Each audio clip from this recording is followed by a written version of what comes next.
Heyo, heyo mga katigs. First break manin. Healthy food salad. At saka kumuha ko ng dessert ko.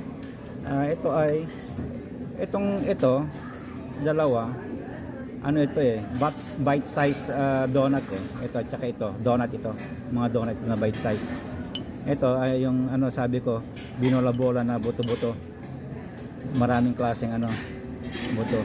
At saka meron din siyang cranberry, dried cranberry. At saka aking panulak ay latte na may bislak. Ngayon lang ako kumuha naman ng latte at saka yung mga mga may tamis na inumin na parang parang Starbucks.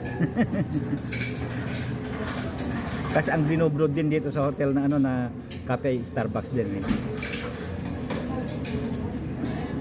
May branch din ng Starbucks ng hotel dito Okay. Ano pang gagawin natin kundi lumamon na. Okay. Bye bye mga katigs.